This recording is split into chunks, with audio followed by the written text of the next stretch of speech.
జై తెలంగాణ. అందరికీ నమస్కారం.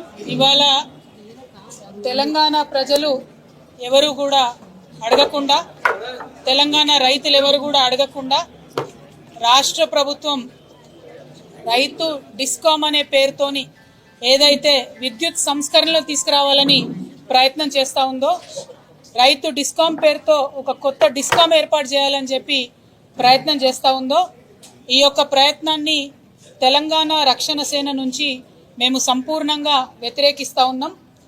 గత 6 నెలలుగా ప్రభుత్వము రైతు డిస్కామ్ పేరుతో ఒక కంపెనీ ఏర్పాటు చేయడము, దాని తర్వాత ఈఆర్సీకి మమ్మల్ని ఒక సపరేట్ డిస్కామ్ కింద గుర్తించండి అని అప్లికేషన్ పెట్టుకోవడము, ఇవన్నీ కూడా ఎవరికి చెప్పకుండా, ప్రజలకు చెప్పకుండా దొంగచాటుగా చేస్తూ వచ్చారు. ఇవాళ ఈఆర్సీ పబ్లిక్గా ఎప్పుడైతే పబ్లిక్ హియరింగ్ కోసం పిలుపునిచ్చిందో అప్పుడే ఇది ప్రజలందరి మధ్యలోకి వచ్చింది. అందుకే నేను గౌరవ ఎలక్ట్రిసిటీ రెగ్యులేషన్ కమిషన్ వారిని, చైర్మన్ గారిని కోరుతా ఉన్నాను, మనం ఒక్క హైదరాబాద్లో ఏసీ గదిలో పబ్లిక్ హియరింగ్ పెట్టి యావత్తు తెలంగాణ రైతుల భవితవ్యాన్ని నిర్ణయించడం కరెక్ట్ కాదు. ఖచ్చితంగా ఈఆర్సీ తరఫున 33 జిల్లాల్లో కూడా రైతు డిస్కామ్ ఏర్పాటు పైన పబ్లిక్ హియరింగ్ జరపాలని చెప్పి నేను డిమాండ్ చేస్తూ ఉన్నాను. అదేవిధంగా ఈ హియరింగ్ కానీ ఈఆర్సీ లైసెన్స్ ఇవ్వకముందే రాష్ట్ర ముఖ్యమంత్రి గారు జూన్ 2 నుండి ఈ డిస్కామ్ మరి ఫంక్షన్ అవుతుందని చెప్పడం కూడా కరెక్ట్ పద్ధతి కాదు.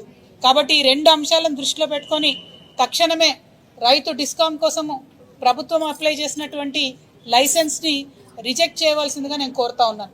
క్షేత్రస్థాయిలో రైతన్నలందరికీ కూడా నేను మీ అందరికీ మనస్ఫూర్తిగా చేతులు జోడించి చెప్తా ఉన్నాను, ఇప్పుడు తీసుకొస్తున్న సంస్కరణలు ఏవైతే ఉన్నాయో రేపటి నాడు మన తెలంగాణ వ్యవసాయానికి ఉరితాడులాగా మారేటటువంటి ప్రమాదం ఉంది. 1999లో ఎట్లా అయితే ఆనాడు వరల్డ్ బ్యాంకుకి చంద్రబాబు నాయుడు గారు సంపూర్ణంగా వ్యవసాయాన్ని అమ్మాలనుకున్నారో, ఇవాళ అదే పందాలో పేరు వేరే ఉన్నది, లక్ష్యం మాత్రం అదే ఉన్నది. రైతు డిస్కామ్ అని చెప్పేసి ఒక కొత్త డిస్కామ్ తీసుకొచ్చి మిగతా డిస్కామ్లను ప్రైవేట్ చేసి కరెంటును ప్రైవేట్ వాళ్ళకి అమ్ముకోవాలనే కుట్ర కూడా తెలుస్తూ ఉన్నది. ముఖ్యమంత్రి గారు ఓల్డ్ సిటీలో ఒక సందర్భంగా మాట్లాడుకుంటూ ఆయన చెప్పింది కూడా, ఓల్డ్ సిటీ మొత్తం నేను అదానికి అప్పచెప్తా అని కూడా ఆయన చెప్పడం జరిగింది. అంటే దీని వెనుక కంప్లీట్గా లక్ష్యం విద్యుత్తును ప్రైవేటీకరణ చేయడము. కాబట్టి దీన్ని మేము సంపూర్ణంగా వ్యతిరేకిస్తూ ఈ సంస్కరణల కోసం ప్రభుత్వం పెట్టుకున్నటువంటి లైసెన్స్ని ఈఆర్సీ నిర్ద్వంద్వంగా మరి ఇమీడియట్గా రిజెక్ట్ చేయాలని చెప్పి డిమాండ్ చేస్తూ ఉన్నాము. Thank you. జై తెలంగాణ. జై తెలంగాణ.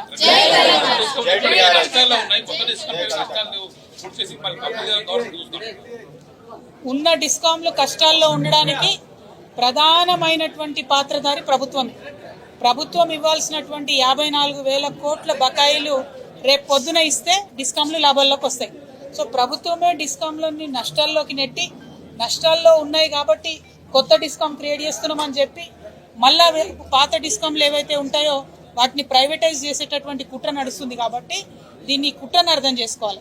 ఒకవేళ పాత డిస్కామ్లు ప్రైవేటైజ్ చేస్తే మరి మాకేం నష్టమని రైతన్నలు అనుకోవచ్చు, కానీ రైతు డిస్కామ్ని సపరేట్ చేసి ఉన్న నష్టాన్ని అంతా కూడా రైతులకు ట్రాన్స్ఫర్ చేసి తక్కువ మంది ఉద్యోగులను రైతులకు ఇచ్చి, రైతులు రేపు ట్రాన్స్ఫార్మర్ పోయినా, కొత్త కనెక్షన్ కావాలన్నా, ఏ చిన్న పని ఉన్నా కూడా ఆర్డీఓ కేంద్రం దగ్గరికి తాలూకాకు పోయి పనిచేసుకోవాల్సిన పరిస్థితి ఉంటుంది.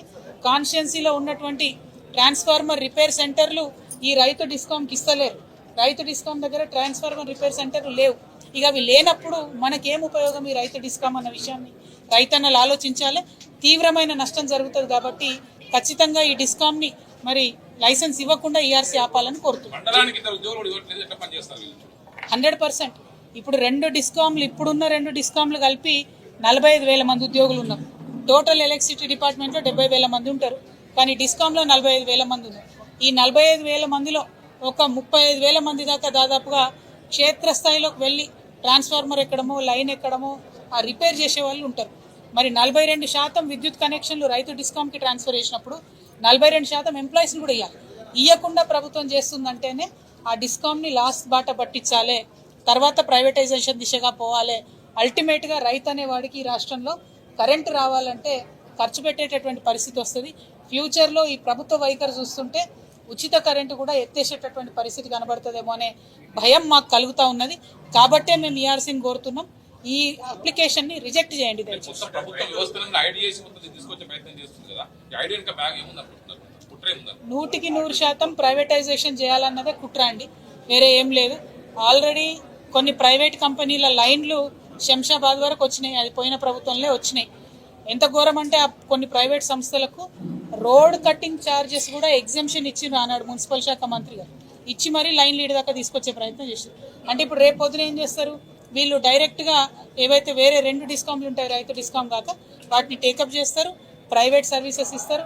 ఎట్లా అయితే ఇవాళ సెల్ ఫోన్ రంగంలో ట్రాన్స్పోర్టేషన్ జరుగుతూ ఉందో, పోర్టేషన్ జరుగుతూ ఉందో నంబర్స్, ఆ టైప్లో రేపు విద్యుత్ రంగంలో కూడా జరుగుతుంది.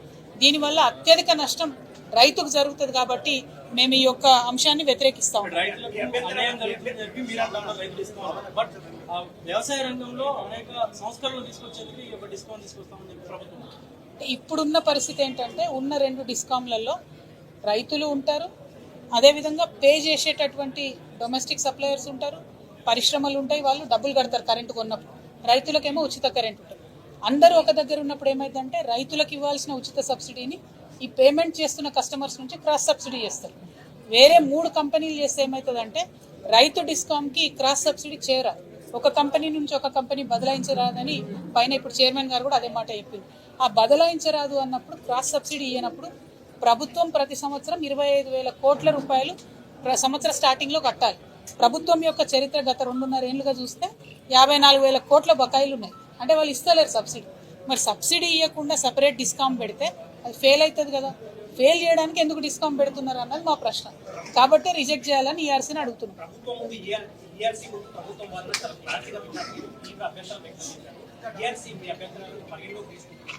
తీసుకోవాలని కోరుతున్నాను. అందుకే నేను జస్టిస్ గారికి చేతులు జోడించి మరీ తెలంగాణ రైతుల తరఫున విజ్ఞప్తి చేసిన, ఒక్క దగ్గర మీరు పబ్లిక్ హియరింగ్ పెట్టి లైసెన్స్ ఇవ్వడం కరెక్ట్ కాదు.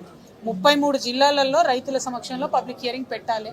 వారు ఒకవేళ అట్లా కాదు అని హై హ్యాండెడ్గా ముందుకెళ్ళిపోతే మేము అన్ని రకాలుగా కూడా దీన్ని వ్యతిరేకిస్తాం. కాలికి బల్పం కట్టుకొని ప్రతి ఊరుకు పోయి ఈ ప్రభుత్వం రైతులకు చేస్తున్నటువంటి నష్టాన్ని కూడా తెలియజేస్తామని తెలుసు. Thank you. జై తెలంగాణ.